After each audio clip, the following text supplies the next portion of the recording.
ទូរទស្សនិកជនជាទីគោរពតទៅនេះសូមអញ្ជើញតាមដានទស្សនាព័ត៌មានរបស់ទូរទស្សន៍ជាតិកម្ពុជាមេតិការព័ត៌មានសំខាន់នាថ្ងៃនេះមានព្រះរាជពិធីបុណ្យសំពះព្រះខែនិងអកអំបុកនៅក្នុងព្រះបរមរាជវាំងជាបន្តសូមអញ្ជើញតាមដានទស្សនាព័ត៌មានពិស្ដាដែលមានជាបន្តបន្ទាប់ដូចតទៅនៅក្នុងឱកាសដ៏សមរម្យនៃព្រះពិធីបុណ្យអុំទូកបណ្ដាប្រទីបសំពះព្រះខែអកអំបុកនៅក្នុងឆ្នាំបមេសពស័កពុទ្ធសករាជ2559ដែលជាបុណ្យប្រពៃណីដ៏វិសេសវិសាលរបស់ប្រជាជាតិប្រព្រឹត្តទៅក្នុងរយៈពេលចំនួន3ថ្ងៃនៅក្នុងរាត្រីដ៏ត្រកាលនៃព្រះពិធីបុណ្យនាថ្ងៃទី2គឺថ្ងៃ15កើតពេញបរមីខែកដិកត្រូវថ្ងៃទី25ខែវិច្ឆិកាឆ្នាំ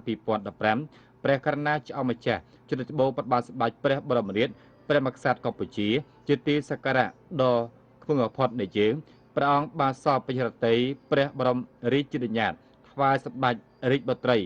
ព្រះរាមនរោត្តមបុប្ផាទេវីឧត្តមប្រសាផ្ទាល់ព្រះមក្សត្រជាព្រះតំណាងដ៏ខ្ពង់ខ្ពស់របស់ព្រះមក្សត្រយាងជាព្រះធិបតីក្នុងព្រះពិធីបុណ្យសំពះព្រះខែ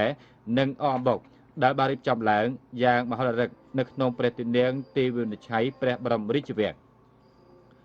ព្រះពិធីបុណ្យសំពះព្រះខែនិងអកអំបុកត្រូវបានអតីតព្រះមហាក្សត្រខ្មែរគ្រប់ចំនួនបន្តរហូតដល់ព្រះករុណាចៅអម្ចាស់ជ្រុតត្បូងព្រះបាទសម្ដេចព្រះបរមរាជព្រះមក្សត្រនៃព្រះរាជាកម្ពុជាព្រះអង្គគោរពបូជានិងប្រពឡើងរៀងរាល់ឆ្នាំក្នុងព្រះពិធីដ៏ជ្រះថ្លាដើម្បីថែរក្សានៅលើដំកើងព្រះពិធីបុណ្យប្រពៃណីរបស់ជាតិយើងទាំងមូលនិងនាំមកនូវសិរីសួស្តីជាមង្គលដល់របបកសិកម្មស្រែចម្ការរបស់ប្រជាកសិករកម្ពុជាជាបងប្អូនកូនចៅរបស់ព្រះអង្គឲ្យសម្រេចទទួលបានទិន្នផលខ្ពស់ក្នុងឆ្នាំក្រោយបន្តទៀតព្រះពិធីបុណ្យសំពះព្រះខែនិងអកអំបុកក្នុងឆ្នាំមមេបានប្រព្រឹត្តទៅដោយមានកិច្ចដំណើរការយ៉ាងត្រចះត្រចង់ក្រោមព្រះអធិបតេយ្យភាព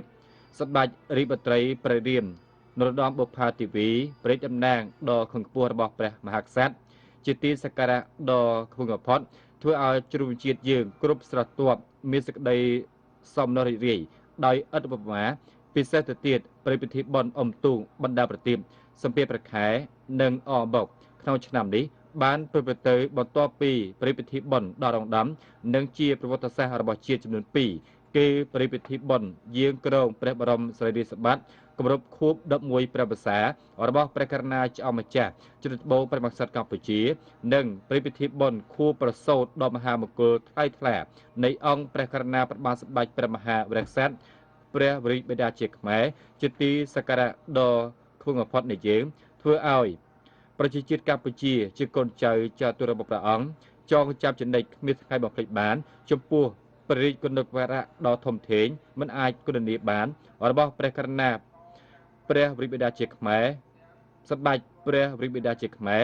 និងព្រះករុណាព្រះមក្សត្រប្រោសប្រជាទានដល់ជាតិមាតុភូមិនិងប្រជារាស្ត្រកម្ពុជាតាំងពីអតីតកាលជាពិសេសចាប់ពីសម័យសង្គមរាស្ត្រនិយមដ៏រុងរឿងបន្តរហូតដល់ពេលបច្ចុប្បន្ននេះយើងđãជើញចូលរួមក្នុងព្រះពិធីបុណ្យដ៏វិសេសវិសាលក្នុងរាត្រីដ៏ល្អត្រកាលនេះដែរមានសម្ដេចនរោត្តមសរីវុឌ្ឍឧត្តមប្រឹក្សាផ្ទាល់ព្រះមក្សត្រនិងអ្នកមនាង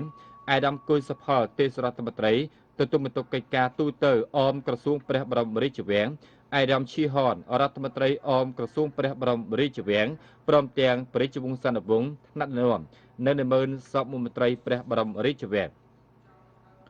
បន្ទាប់ពីសម្ដេចរាជបុត្រីព្រះរាមព្រះតំណាងដ៏ខ្ពង់ខ្ពស់របស់ព្រះករុណាចៅអម្ចាស់ជ្រុតត្បូងជាទីសក្ការៈដ៏ខ្ពង់បំផុតនៃយើងយាងថ្វាយគ្រឿងសក្ការៈបូជារិចមកអ្នកអញ្ញាភក្តីព្រះស្ដេចហេងគឹមគុណធម្មការនៃសាសនាព្រះបរមរាជវាំងបានតាំងនមស្ការព្រះរតនត្រ័យនិងថ្វាយដង្វាយដោយក្នុងព្រះពិធីបុណ្យដ៏មង្គលនេះមានរៀបចំគ្រឿងសក្ការៈបូជាផ្សេងព្រមទាំងដូរតន្ត្រីប្រគំថ្វាយនៅបទសាធុការខ្លុំជើតឆា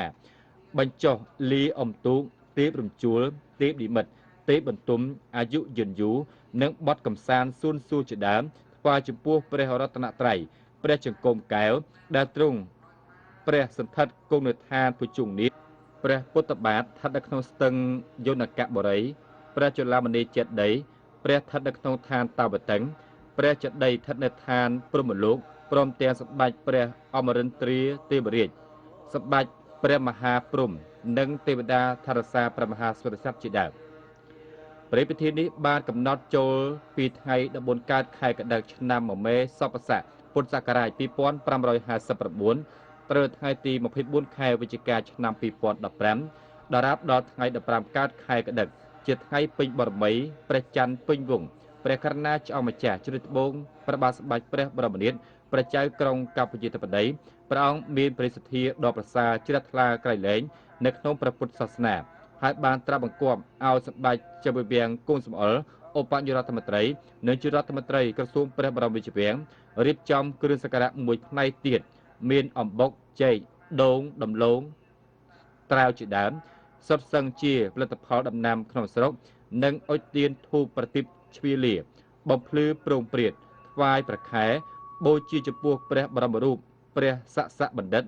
បរមពោធិសត្វដែលទ្រង់ព្រះសន្ធិដ្ឋតាំងនៃក្នុងវងប្រច័នសពថ្ងៃនេះព្រមទាំងព្រះបញ្ចវលីហកៈគ្រប់ព្រះអង្គទេវតាគ្រប់ព្រះអង្គតាមព្រះរាជបវនីតាំងពីបរណកាលរៀងមក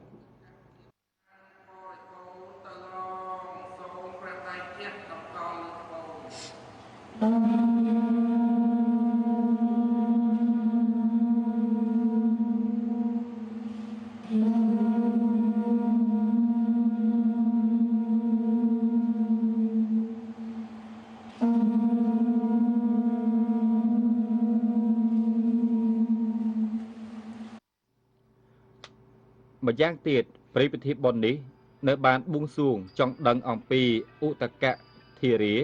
ឬដំណើរទឹកភ្លៀងដែលទេវតាគ្រប់ព្រះអង្គពិសេសព្រះបញ្ចវលីហកៈជួយបង្អោទឹកភ្លៀងឲ្យបានធ្លាក់ចុះនៅលើប្រតិពីនៃព្រះរាជកម្ពុជាទាំង25រាជធានីនិងខេត្តក្នុងឆ្នាំវកអត្តស័កពុទ្ធសករាជ2560ឆ្នាំក្រោយនេះថាតើរាជធានីនៅបណ្ដាខេត្តណាខ្លះមានភ្លៀងធ្លាក់ច្រើនជាងគេ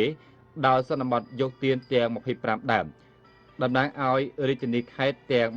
25ក្នុងកិច្ចដំណើរការសម្រក់ទៀនផ្សងចង់ដឹងអំពីដំណើរទឹកភ្លៀងធម្មការនៃសាសនាព្រះបរមរាជវាំងបានធ្វើការគុណគូកំណត់យកទៀន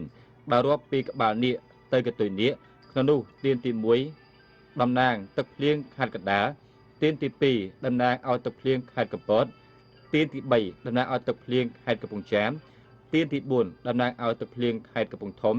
ទៀនទី5តំណាងឲ្យទឹកភ្លៀងខេត្តកំពង់ចាមទៀនទី6តំណាងឲ្យទឹកភ្លៀងខេត្តកំពង់ស្ពឺទៀនទី7តំណាងឲ្យទឹកភ្លៀងខេត្តកែបទៀនទី8តំណាងឲ្យទឹកភ្លៀងខេត្តកោះកុងទៀនទី9តំណាងឲ្យទឹកភ្លៀងខេត្តក្រចេះ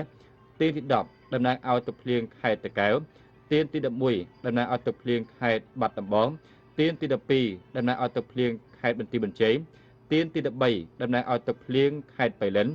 ទៀនទី14តំណាងឲ្យទឹកភ្លៀងខេត្តពោធិ៍សាត់ទៀនទី15តំណាងឲ្យទឹកភ្លៀងខេត្តព្រៃវែងទៀនទី16តំណាងឲ្យទឹកភ្លៀងខេត្តព្រះវិហារទៀនទី17តំណាងឲ្យទឹកភ្លៀងរាជធានីភ្នំពេញទៀនទី18តំណាងឲ្យទឹកភ្លៀងខេត្តមណ្ឌលគិរីទៀនទី19តំណាងឲ្យទឹកភ្លៀងខេត្តរតនគិរីទៀនទី20តំណាងឲ្យទឹកភ្លៀងខេត្តស្វាយរៀងទៀនទី21តំណាងឲ្យទឹកភ្លៀងខេត្តសៀមរាបទៀនទី22តំណាងឲ្យទឹកភ្លៀងខេត្តស្ទឹងត្រែងទៀនទី23តំណាងឲ្យទឹកភ្លៀងខេត្តព្រះសីហនុទៀនទី24តំណាងឲ្យទឹកភ្លៀងខេត្តដ៏មានជ័យនិងទៀនទី25តំណាងឲ្យទឹកភ្លៀងខេត្តបូកឃ្មុំចំពោះលទ្ធផលនៃការព្យាករណ៍ដំណើរទឹកភ្លៀងទាំង25រាជធានីនៅខេត្តនេះព្រះជយាធិបតីកងកេណ្ឌបាគូព្រះបរមរាជវាំងបានទូលថ្វាយនិងជម្រាបជូនដូចតទៅសម្ដេចរាជបុត្រីព្រះរាមនរោត្តមបុប្ផាទេវីជាព្រាជតំណាងដ៏ខ្ពង់ខ្ពស់បកណ្ណាជាអម្ចាស់ជីវិតលើត្បូងព្រះមហាក្សត្រនៃព្រះរាជាណាចក្រកម្ពុជាជាទីគោរពនិងជាទីសក្ការៈដ៏ខ្ពង់ខ្ពស់បំផុតសូមថ្វាយបង្គំនិងគោរពជម្រាបជូនសម្ដេចព្រះអង្គម្ចាស់ក្សត្រីអ្នកអង្គម្ចាស់អ្នកមនាងឯកឧត្តមអ្នកអង្គញាលោកជំទាវលោកស្រីទូលប្រាប់បង្គំសូមព្រះអនុញ្ញាតទូលថ្វាយនិងជម្រាបជូននៅលទ្ធផលនៃកិច្ច ផ្សងពភ្នូលសម្រក់ភ្លើងទៀនតំណាងឲ្យខេត្តរាជធានីទាំង25ក្នុងព្រះរាជាណាចក្រកម្ពុជាទៅតាមព្រះរាជប្រវេណីដែលមានពីបរមរានរៀងមកដូចតទៅ1ខេត្តកណ្ដាលដើមឆ្នាំមានទឹកភ្លៀងធ្លាក់មធ្យម កណ្ដាលឆ្នាំមានទឹកភ្លៀងធ្លាក់តិចនិងចុងឆ្នាំមានទឹកភ្លៀងធ្លាក់មធ្យម 2ខេត្តកំពតដើមឆ្នាំមានទឹកភ្លៀងធ្លាក់មធ្យម កណ្ដាលឆ្នាំមានទឹកភ្លៀងធ្លាក់តិចចុងឆ្នាំមានទឹកភ្លៀងធ្លាក់មធ្យម 3ខេត្តកំពង់ចាមដើមឆ្នាំមានទឹកភ្លៀងធ្លាក់មធ្យម កណ្ដាលឆ្នាំមានទឹកភ្លៀងធ្លាក់តិចនិងចុងឆ្នាំមានទឹកភ្លៀងធ្លាក់ច្រើន 4ខេត្តកំពង់ធំដើមឆ្នាំនិងកណ្ដាលឆ្នាំមានទឹកភ្លៀងធ្លាក់មធ្យមចុងឆ្នាំមានទឹកភ្លៀងធ្លាក់ច្រើន 5ខេត្តកំពង់ឆ្នាំងដើមឆ្នាំមានទឹកភ្លៀងធ្លាក់តិចកណ្ដាលឆ្នាំនិងចុងឆ្នាំមានទឹកភ្លៀងធ្លាក់មធ្យម 6ខេត្តកំពង់ស្ពឺដើមឆ្នាំមានទឹកភ្លៀងធ្លាក់មធ្យម កណ្ដាលឆ្នាំមានទឹកភ្លៀងធ្លាក់តិចនិងចុងឆ្នាំមានទឹកភ្លៀងធ្លាក់មធ្យម 7ខេត្តកែបដើមឆ្នាំនិងកណ្ដាលឆ្នាំមានទឹកភ្លៀងធ្លាក់មធ្យមចុងឆ្នាំមានទឹកភ្លៀងធ្លាក់ច្រើន 8ខេត្តកោះកុងដើមឆ្នាំនិងកណ្ដាលឆ្នាំមានទឹកភ្លៀងធ្លាក់មធ្យមចុងឆ្នាំមានទឹកភ្លៀងធ្លាក់ច្រើន 9ខេត្តក្រចេះដើមឆ្នាំមានទឹកភ្លៀងធ្លាក់មធ្យម កណ្ដាលឆ្នាំមានទឹកភ្លៀងធ្លាក់តិចនិងចុងឆ្នាំមានទឹកភ្លៀងធ្លាក់មធ្យម 10ខេត្តតាកែវដើមឆ្នាំនិងកណ្ដាលឆ្នាំមានទឹកភ្លៀងធ្លាក់មធ្យមចុងឆ្នាំមានទឹកភ្លៀងធ្លាក់ច្រើន 11ខេត្តបាត់ដំបងដើមឆ្នាំនិងកណ្ដាលឆ្នាំមានទឹកភ្លៀងធ្លាក់មធ្យមចុងឆ្នាំមានទឹកភ្លៀងធ្លាក់ច្រើន 12ខេត្តបន្ទាយមានជ័យដើមឆ្នាំមានទឹកភ្លៀងធ្លាក់តិចកណ្ដាលឆ្នាំមានទឹកភ្លៀងធ្លាក់មធ្យមនិងចុងឆ្នាំមានទឹកភ្លៀងធ្លាក់ច្រើន 13ខេត្តប៉ៃលិនដើមឆ្នាំនិងកណ្ដាលឆ្នាំមានទឹកភ្លៀងធ្លាក់តិចចុងឆ្នាំមានទឹកភ្លៀងធ្លាក់ច្រើន 14ខេត្តពោធិ៍សាត់ដើមឆ្នាំនិងកណ្ដាលឆ្នាំមានទឹកភ្លៀងធ្លាក់មធ្យមចុងឆ្នាំមានទឹកភ្លៀងធ្លាក់ច្រើន 15ខេត្តព្រៃវែង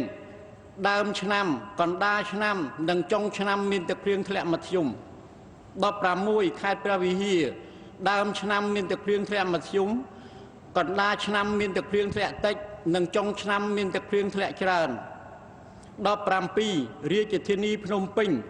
ដើមឆ្នាំនិងកណ្ដាលឆ្នាំមានទឹកភ្លៀងធ្លាក់មធ្យមចុងឆ្នាំមានទឹកភ្លៀងធ្លាក់ច្រើន 18ខេត្តមណ្ឌលគិរីដើមឆ្នាំនិងកណ្ដាលឆ្នាំមានទឹកភ្លៀងធ្លាក់មធ្យមចុងឆ្នាំមានទឹកភ្លៀងធ្លាក់ច្រើន 19ខេត្តរតនគិរីដើមឆ្នាំមានទឹកភ្លៀងធ្លាក់មធ្យមកណ្ដាលឆ្នាំមានទឹកភ្លៀងធ្លាក់តិចនិងចុងឆ្នាំមានទឹកភ្លៀងធ្លាក់ច្រើន 20ខេត្តស្វាយរៀងដើមឆ្នាំនិងកណ្ដាលឆ្នាំមានទឹកភ្លៀងធ្លាក់មធ្យមចុងឆ្នាំមានទឹកភ្លៀងធ្លាក់តិច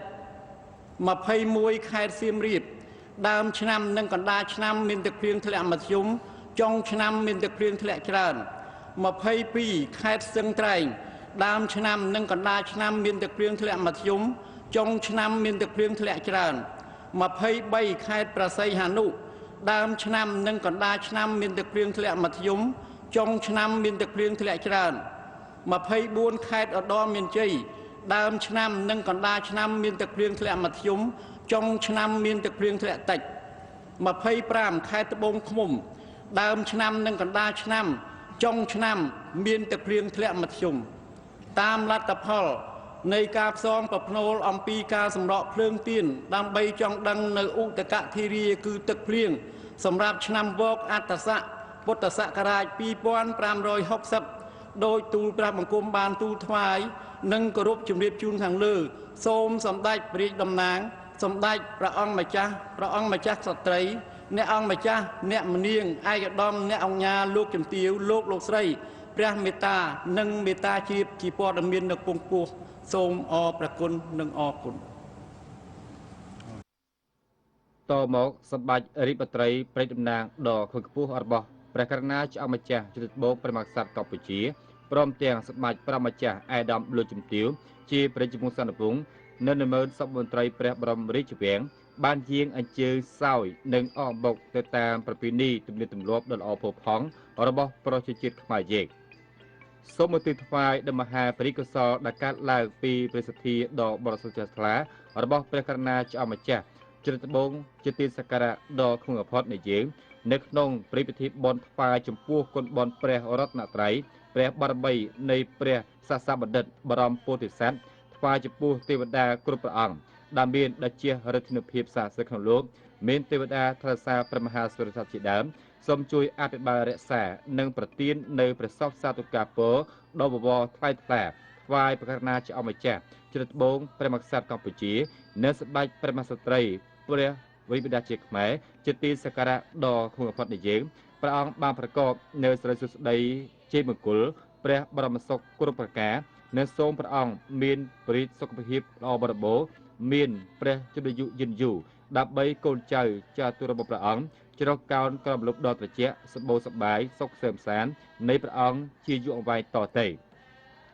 ម្យ៉ាងមួយទៀតអំណាចនៃមហាបរិកុសលក៏សូមទេវតាគ្រប់ព្រះអង្គពិសេសព្រះបញ្ចវលិហកៈសូមជួយទ្រទ្រង់ដល់ព្រះរាជកម្ពុជានិងប្រជារាស្ត្រយើងបានជួបប្រទះតែសេចក្តីសុខសន្តិភាពត្រជាក់ត្រជុំចម្រុងចម្រើនក្នុងជីវភាពសង្គមនិងគ្រួសារសូមចាក់ផុតពីគ្រោះមហន្តរាយជំងឺដង្កាត់ផ្សេងៗជួយបង្អោទឹកភ្លៀងឲ្យបានធ្លាក់ចុះគ្រប់គ្រាន់សមស្របតាមរដូវកាលនៅក្នុងរាជធានីនិងខេត្តទាំង25របស់ព្រះរាជកម្ពុជានិងសូមកើតមាននៅផលានុផលគ្រប់ប្រភេទពិសេសស្រូវពោលសណ្ដែកនិងល្ងជាដើមមានភាពសម្បូរហូរហៀនៅក្នុងឆ្នាំក្រោយទៀត